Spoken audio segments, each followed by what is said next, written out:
మిత్రులారా, తెలంగాణలో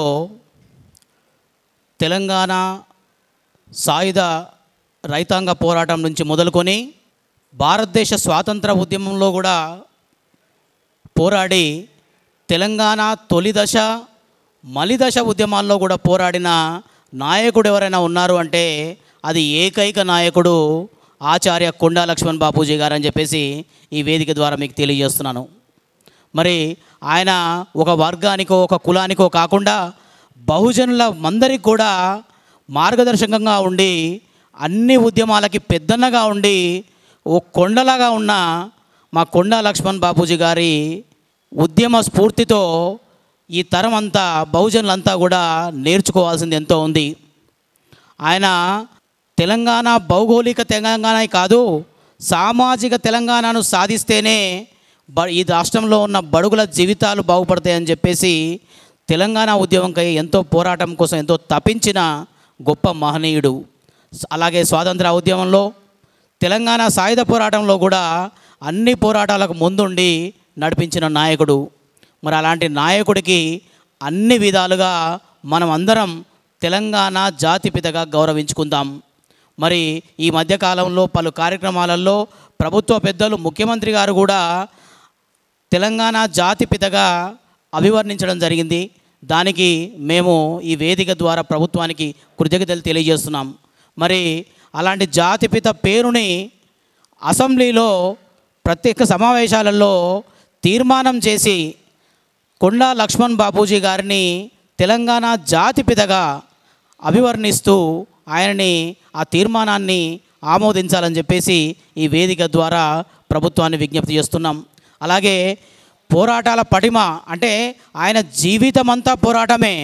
గొప్ప మంత్రి పదవిని కూడా తునప్రాయంగా తెలంగాణ వస్తే తప్ప నేను ఈ రాష్ట్రంలో నా రాష్ట్రంలోనే నేను మళ్ళీ ఇంకోసారి ఏదైనా పదవి తీసుకుంటానని చెప్పేసి మంత్రి పదవిని కూడా తృణప్రాయంగా వదిలేసిన గొప్ప త్యాగధనుడు ఆచార్య కొండా లక్ష్మణ్ బాపూజీ. మరి అలాంటి గొప్ప త్యాగి ఆయన జీవితంలోంచి ఎన్నో గొప్ప పాఠాలు ఈ తరం వాళ్ళు నేర్చుకోవాల్సిన అవసరం ఉంది. చాకలి ఐలమ్మ భర్తను ఈ ప్రభుత్వాలు అప్పట్లో అక్రమంగా అరెస్టు చేసి జైల్లో వేస్తే హైదరాబాద్ నుంచి భువనగిరి వరకు సైకిల్ మీద వెళ్ళి ఆయన తరపున వాదించి ఆయనకు బయటికి తీసుకొచ్చిన చరిత్ర ఉంది. అంటే బడుగులు ఎక్కడ కష్టపడుతున్నా ఎక్కడ కష్టంలో ఉన్నా ఆయన వాళ్ళ వెంట ఉండి ఉద్యమాలకు బడుగుల జీవితాలకు కూడా ఎంతో అండగా ఉన్న గొప్ప నాయకుడు. మరి అలాంటి నాయకుడి చరిత్రను ఈ తరానికి అందించాల్సి ఉంది.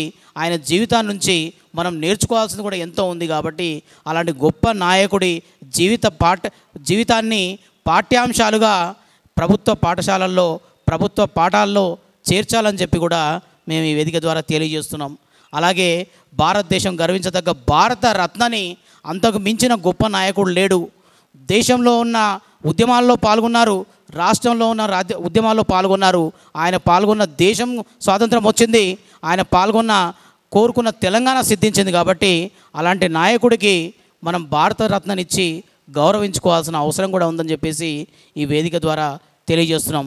మరి ఇలాంటి గొప్ప కార్యక్రమాన్ని మేము అన్ని ప్రజా సంఘాలు, బీసీ సంఘాలు, బడుగు బలహీన వర్గాల సంఘాలు, ఉద్యమ సంఘాల తరపున జూన్ 2వ తారీఖున ట్యాంక్ బండ్ వేదికగా ఆచార్య కొండా లక్ష్మణ్ బాపూజీ విగ్రహం వద్ద గొప్ప కార్యక్రమాన్ని మన పెద్దలు కొండా లక్ష్మణ్ బాపూజీ ఫెడరేషన్ ఆధ్వర్యంలో ఈ కార్యక్రమాన్ని నిర్వహిస్తున్నారు. కాబట్టి ఈ కార్యక్రమానికి అన్ని వర్గాల ప్రజలందరూ కూడా హాజరై ప్రభుత్వం మీద మనం ఒత్తిడి తీసుకొచ్చి ఆచార్య కొండా లక్ష్మణ్ బాపూజీ గారిని తెలంగాణ జాతిపితగా అధికారికంగా ఆమోదింపజేసుకోవాలని మరొకసారి తెలియజేస్తూ సెలవు తీసుకుంటున్నాను.